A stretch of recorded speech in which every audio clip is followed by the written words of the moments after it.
Si nous plongeons dans les archives de l'histoire criminelle, nous tomberions sur des infractions assez effrayantes et déconcertantes. Il y a quelque chose de particulier à propos de celles impliquant des délinquants mineurs qui nous laisse perplexes. Je veux dire, la plupart des jeunes sont vus comme des âmes innocentes qui ne feraient pas de mal à une mouche, n'est-ce pas? Mais il y a ces exceptions. Des enfants qui ont emprunté un chemin plus sombre, et cela nous fait nous demander, était-ce leur éducation, les choix qu'ils ont faits, ou peut-être d'autres facteurs mystérieux? Croyez-moi, leurs actes et les condamnations qui ont suivi vous laisseront sans voix. Ces histoires pourraient même remettre en question nos notions de l'innocence de l'enfance. Alors, attrapez du pop-corn pendant que nous examinons les horribles histoires de 10 des enfants prisonniers les plus redoutés. Numéro 10. Les frères Bessipier. Le 22 juillet 2015, à Broken Arrow, en Oklahoma, quelque chose de vraiment choquant s'est produit. Robert Beaver, qui avait 18 ans, et son frère Michael, qui avait 16 ans, ont commis un crime terrible, ayant assassiné 5 membres de leur propre famille. Ils ont ôté la vie à leurs parents, David et April Beaver, et à leurs jeunes frères et sœurs, Daniel, qui avait 12 ans, Christopher, qui avait 7 ans, et la petite Victoria, âgée de seulement 5 ans. Pendant cet événement horrifique, Daniel, âgé de 12 ans, a réussi à appeler les services d'urgence, ce qui a conduit à la survie de ses sœurs, Crystal, qui avait 13 ans, et Autumn, qui n'avait que 2 ans. Crystal a identifié ses frères aînés, Robert et Michael, comme les agresseurs. Les frères ont perpétré les meurtres brutaux en utilisant des couteaux et d'autres armes. Ils étaient obsédés par les massacres de masse et avaient recherché des affaires célèbres en ligne. De manière choquante, ils visaient à surpasser le massacre du lycée de Columbine en nombre de victimes. Lorsque les détectives ont enquêté, ils ont trouvé des journaux troublants écrits par les frères. Ces écrits révélaient que leur fixation sur la violence et montraient un manque de remords. En raison de la gravité de leurs crimes, Robert et Michael ont été jugés comme des adultes, bien qu'ils soient si jeunes. En 2016, Robert Beaver a plaidé coupable à toutes les accusations et a reçu une peine de prison à vie sans possibilité de libération conditionnelle. L'année suivante, Michael Beaver a été jugé, reconnu coupable et a reçu la même peine de prison à vie. Cette affaire a choqué la communauté de Broken Arrow et a souligné l'importance d'une intervention précoce en matière de santé mentale et de reconnaissance des signes de pensée violente. Numéro 9. Le plus jeune tueur en série de l'Inde. Amarjit Sada est né en 1998 dans un petit village appelé Musari, dans le Bihar, en Inde. Lorsqu'il n'avait que 8 ans, il a commis son premier acte de violence en tuant son cousin de 6 mois. Cet événement tragique a été considéré comme un accident malheureux et n'a pas attiré beaucoup d'attention à l'époque. Cependant, au cours des 2 années suivantes, Amarjit a ôté la vie de 2 autres jeunes enfants, qui étaient également plus jeunes que lui. Ces actes violents ont choqué son village paisible, et les gens ont commencé à soupçonner que quelque chose n'allait pas. Finalement, sa famille a découvert la vérité lorsqu'elle a trouvé les corps de ses deux cousins, âgés de 3 ans et de 8 mois, cachés dans un champ voisin. Lorsqu'ils ont interrogé Amarjit, il a calmement avoué les crimes sans montrer d'émotion. Personne ne savait pourquoi il avait commis ces actes terribles. Certains villageois pensaient qu'il était possédé par des esprits paqueris maléfiques, tandis que d'autres croyaient qu'il avait peut-être été influencé par des médias violents. Parce qu'il était trop jeune pour être poursuivi en justice selon la loi indienne, qui n'autorise pas le jugement des enfants de moins de 7 ans, il n'a pas été traduit en justice. Au lieu de cela, les autorités l'ont envoyé dans un foyer pour enfants pour une réhabilitation et une évaluation psychiatrique. Son cas a déclenché un débat national sur les enfants qui commettent des crimes et a mis en lumière le besoin d'aider les enfants en difficulté dès le plus jeune âge. Bien que son histoire ait finalement disparu des médias, les gens ont continué à se demander pourquoi il avait agi ainsi et s'il comprenait la gravité de ses actions. Le cas d'Amarjit est un signal d'alarme, montrant à quel point il est important de remarquer quand les enfants sont en détresse et de leur apporter de l'aide avant qu'il ne soit trop tard. Numéro 8. Lionel Tate. Quand le catch tourne au drame. En 1999, Lionel Tate, âgé de 12 ans, gardait Tiffany unique, âgée de 6 ans, chez lui en Floride. Lionel, qui était significativement plus grand et plus lourd que Tiffany, a commencé à réaliser des prises de catch sur elle, imitant ce qu'il avait vu à la télévision. Tragiquement, une de ces prises a entraîné des blessures mortelles à Tiffany, conduisant à sa mort. Les autorités ont accusé Lionel Tate de meurtre au premier degré et son procès a attiré l'attention nationale. L'affaire a soulevé des questions difficiles sur la frontière entre le jeu d'enfant et les actions criminelles. La défense de Lionel a soutenu qu'il n'avait pas l'intention de blesser Tiffany et que sa mort était un accident. D'un autre côté, l'accusation a affirmé que la gravité des blessures de Tiffany montrait que les actions de Lionel impliquaient une force extrême et n'étaient pas accidentelles. En 2001, le tribunal a condamné Lionel Tate pour meurtre au premier degré et l'a condamné à la prison à vie sans possibilité de libération conditionnelle. Cela a fait de lui le plus jeune Américain à recevoir une telle peine pour meurtre depuis plus d'un siècle. L'affaire a déclenché un débat sur la façon dont le système de justice pénale traite les mineurs et sur la question de savoir si Lionel aurait dû être jugé comme un adulte. Beaucoup ont estimé que son jeune âge et sa compréhension limitée auraient dû être pris en considération. Après avoir purgé 3 ans de prison, la condamnation de Lionel Tate a été annulée en appel en 2004 et il a été libéré sous une probation de 10 ans. En conséquence, les rêves de Lionel de devenir catcheur professionnel ont été anéantis. L'affaire de Lionel Tate et Tiffany unique reste un exemple tragique de la façon dont le système juridique traite les défis de la jeunesse, de l'intention et de la responsabilité dans les affaires criminelles impliquant des enfants. Elle souligne l'importance de considérer les expériences des victimes lors de la recherche de justice. Numéro 7.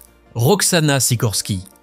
À l'automne 2014, les autorités ont découvert un plan choquant dans un quartier suburbain tranquille.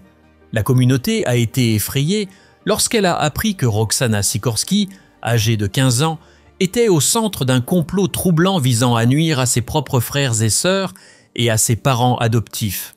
Roxana a rencontré Michael Rivera, un homme de 22 ans avec un passé troublé, et leur relation est devenue dangereuse. Ensemble, ils ont élaboré un plan malveillant pour blesser les membres de la famille. De Roxana. En octobre 2014, les autorités ont découvert leur complot et ont rapidement arrêté Roxana et Michael avant qu'ils ne puissent le mettre à exécution. Confrontée à la dure réalité de ses actions, Roxana faisait face à une longue peine de prison qui allait changer sa vie. Pendant les procédures judiciaires, les émotions étaient vives lorsque sa mère adoptive, Lauryn Sikorski, a supplié le juge de faire preuve de clémence. Lauryn a blâmé Michael Rivera pour avoir manipulé Roxana, affirmant qu'il l'avait influencée à participer au complot. Elle a insisté sur le fait que Roxana avait besoin d'une aide psychologique continue plutôt que d'une punition sévère. Dans la salle d'audience, Roxana a présenté des excuses en larmes à ses parents adoptifs, exprimant de profonds remords pour avoir trahi leur confiance et ne pas avoir répondu à leurs attentes. Ces excuses sincères ont ému de nombreuses personnes présentes aux larmes. Finalement, le juge a condamné Roxana à une peine de 10 à 20 ans de prison pour sa participation aux actions planifiées. Cette affaire démontre vivement l'impact dévastateur que les relations nuisibles, la blessure et la manipulation peuvent avoir sur les jeunes. Le crime a laissé des cicatrices émotionnelles durables sur Roxana, sa famille et toute la communauté. Elle sert d'avertissement sur les dangers de la manipulation, de l'impulsivité juvénile et de la fragilité des liens familiaux. Numéro 6. Meurtrière amoureuse. En l'an 2006, un événement choquant s'est déroulé à Medicine Hat, au Canada. Une fille de 12 ans nommée Jasmine Richardson et son petit ami de 23 ans, Jeremy Stanke, ont assassiné toute la famille de Jasmine. Avant de rencontrer Jeremy lors d'un concert de punk rock, Jasmine était une fille heureuse et sociable. Sa rencontre avec lui a radicalement changé sa vie.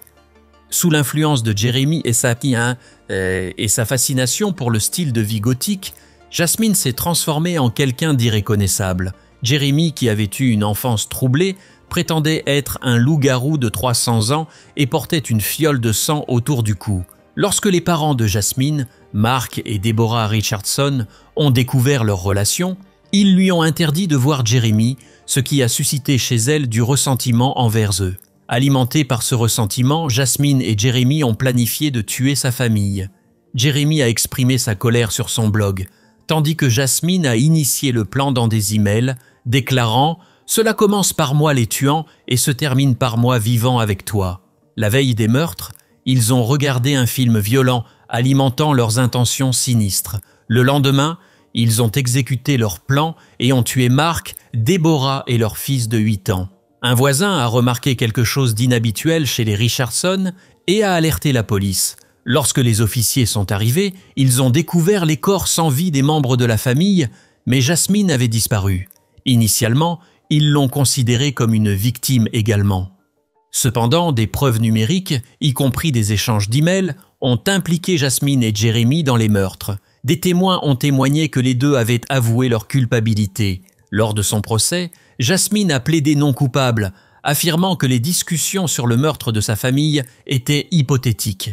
Malgré ces affirmations, elle a été reconnue coupable de 3 chefs de meurtre au premier degré et condamnée à 6 ans de prison, suivi de 4 ans de supervision communautaire. Jeremy, qui avait 25 ans à l'époque, a reçu une peine d'emprisonnement à vie sans possibilité de libération conditionnelle pendant 25 ans. Pendant sa détention, Jasmine a suivi une réhabilitation et un traitement pour ses troubles diagnostiqués. En 2016, elle a été libérée du système de justice pénale en raison de son désir démontré d'expier et de sa capacité à contrôler son comportement. Cette affaire illustre comment les individus peuvent sombrer dans l'obscurité lorsqu'ils sont influencés par des relations toxiques. Numéro 5. Sierra Alcett.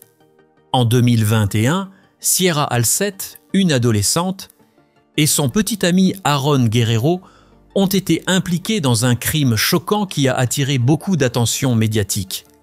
À l'époque, Sierra avait 16 ans et Aaron en avait 18. Ils ont planifié et exécuté le meurtre du père de Sierra, Daniel Alcett, dans la maison familiale de Las Vegas. Leur motif semblait être un désir d'indépendance et une idée romantique de s'enfuir ensemble. Au lieu de trouver un moyen normal d'obtenir leur liberté, ils ont choisi un chemin violent, conduisant à la mort de Daniel Alcett. Selon les rapports, Daniel a été poignardé de nombreuses fois, puis incendié dans une tentative de détruire les preuves.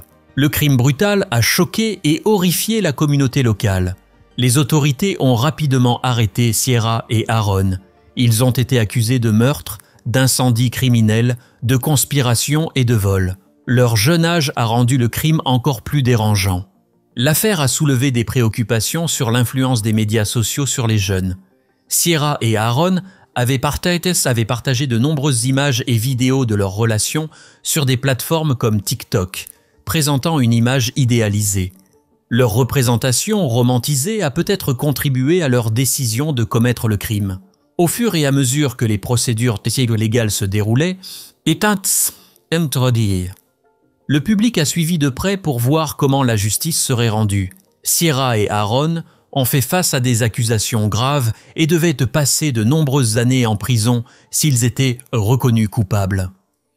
Cette affaire sert de rappel sombre des conséquences graves lorsque les jeunes font de terribles choix. Elle met en lumière les dangers potentiels des médias sociaux qui glorifient les relations malsaines et le comportement criminel. Cet événement tragique a entraîné une perte de vie insensée et a laissé la communauté sous le choc et en deuil. Numéro 4. Le poisonneur à la tasse de thé.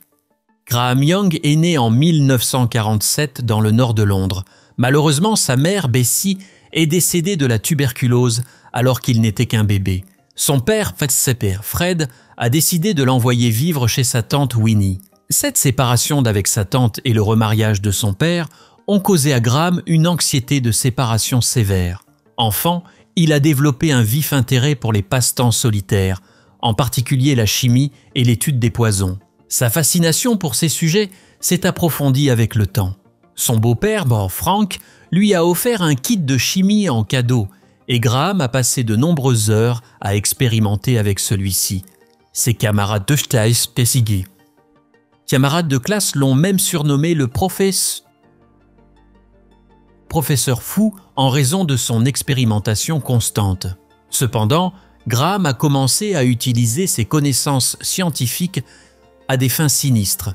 Il a convaincu des chimistes professionnels qu'il était plus âgé et a obtenu des produits chimiques toxiques en prétendant qu'ils étaient destinés à un usage éducatif. Remarquablement, à l'âge de 13 ans, il a commencé à tester des poisons sur de vraies personnes en servant du thé mélangé à des substances mortelles à sa famille et à ses camarades de classe. En 1961, sa belle-mère, Molly, est tombée gravement malade avec des crampes d'estomac. Crampes d'estomac après avoir bu du thé contenant de l'antimoine.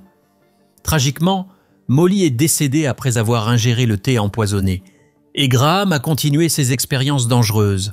Son comportement erratique, y compris son admiration pour Adolf Hitler et la provocation d'une explosion dans la cuisine à travers ses expériences, a suscité des inquiétudes parmi son entourage. Sa tante, consciente de son obsession pour les poisons, a décidé de l'envoyer chez un psychiatre. Les autorités sont intervenues après que son psychiatre les ait alertés. En 1962, Graham Young a été arrêté et a avoué avoir empoisonné les membres de sa famille. Parce que sa belle-mère avait été incinérée, il n'a pas été accusé de son meurtre, mais a été envoyé dans un hôpital de haute sécurité. En 1970, les médecins l'ont libéré, croyant qu'il était guéri. En secret, il prévoyait de tuer une personne pour chaque année où il avait été interné. Il a trouvé un emploi dans un laboratoire qui produisait du matériel contenant du thallium. Là, il a empoisonné ses collègues, causant des décès et des maladies graves. Les soupçons ont grandi lorsque sa connaissance en toxicologie a suscité des inquiétudes parmi ses collègues. Un médecin du personnel l'a interrogé sur l'empoisonnement au thallium et ses réponses ont alarmé les autorités. La police a enquêté et a trouvé un journal dans lequel il détaillait ses expériences sur ses collègues et son utilisation du thallium. En juin 1972, Graham Young a été condamné à la prison à vie.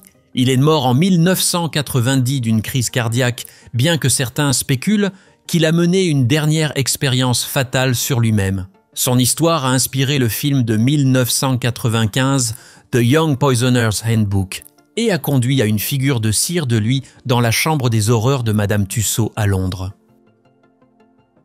Numéro 3, James Fairweather. James Fairweather, né en 1999, était un adolescent au Royaume-Uni qui a commencé à commettre des meurtres choquants alors qu'il n'avait que 15 ans. En 2014, il a attaqué et tué sa première victime, James Hadfield, un homme de 33 ans avec des lésions cérébrales qui dépendaient de béquilles. Fairweather a poignardé Hadfield plus de 100 fois dans un parc à Colchester, dans l'Essex, infligeant des blessures horribles qui ont mené à une mort insensée. Les enquêteurs ont eu du mal à comprendre la brutalité extrême et l'absence apparente de motifs derrière le crime. 2 mois plus tard, en mars 2014, Fairweather a assassiné Nahid Al-Manea, une étudiante saoudienne de 31 ans à l'université d'Essex. Il a tendu une embuscade et poignardé à mort Al-Manea alors qu'elle marchait le long d'un sentier. Ces meurtres violents et apparemment aléatoires ont instillé la peur et la paranoïa dans la communauté de Colchester. La police a lancé une chasse à l'homme massive pour capturer le tueur et a exhorté les résidents à prendre des précautions supplémentaires. Cependant, Fairweather, étant jeune et d'apparence anodine, a échappé aux soupçons et a déjoué les efforts des forces de l'ordre. En mai 2015, à l'âge de 16 ans, Fairweather a été arrêté, mettant fin à sa série de meurtres qui durait depuis un an. Son arrestation est survenue après qu'il se soit vanté auprès d'amis des meurtres, conduisant à ses aveux et à son appréhension par la police. La communauté a été choquée et perturbée de découvrir qu'un adolescent était responsable de ces crimes odieux. Lors du procès, Fairweather a avoué les meurtres, et a révélé son obsession fascinée pour les tueurs en série notoires comme Ted Bundy et le Yorkshire Ripper. Il avait activement recherché ces tueurs et imité leurs méthodes dans ses propres crimes. Son obsession pour la violence a été encore alimentée par des jeux vidéo violents et sa participation à des communautés en ligne qui glorifiaient l'effusion de sang. Le tribunal a examiné sa santé mentale, se demandant si des troubles psychologiques non diagnostiqués avaient enquête et contribué à ses impulsions violentes. Son jeune âge au moment des crimes a suscité un débat parmi les experts sur l'étendue de sa responsabilité criminelle. En avril 2016, James Fairweather a été reconnu coupable du meurtre de James Hetfield et de Naïd Al-Manea. Le tribunal l'a condamné à la réclusion à perpétuité avec une peine d'au moins 27 ans. L'affaire James Fairweather soulève d'importantes discussions sur la manière dont la santé mentale, l'influence des médias et les facteurs sociétaux peuvent en contribuer au développement d'individus violents. Ces actions ont laissé des cicatrices émotionnelles profondes sur les communautés et les familles de ces victimes. Ces crimes servent de rappel saisissant des capacités les plus sombres du comportement humain et de l'impact durable des actes malveillants. Numéro 2. Mary Bell, une étrangleuse psychopathe. Mary Bell est née le 26 mai 1957 à Newcastle upon Tyne, en Angleterre. Sa vie précoce a été marquée par la négligence et les abus. Sa mère, Betty McCricket, travaillait comme prostituée et laissait souvent Mary et sa sœur cadette, Norma, seules pour se débrouiller. Dès son plus jeune âge, Mary a montré des signes de troubles émotionnels et a connu des traumatismes importants. Au printemps et à l'été 1968, alors qu'elle n'avait que 10 ans, elle a commis des crimes choquants. Mary a étranglé et mutilé 2 jeunes garçons, Martin Brown, âgé de 3 ans, et Brian Howe, âgé de 4 ans, tentant de faire passer leur décès pour accidentel.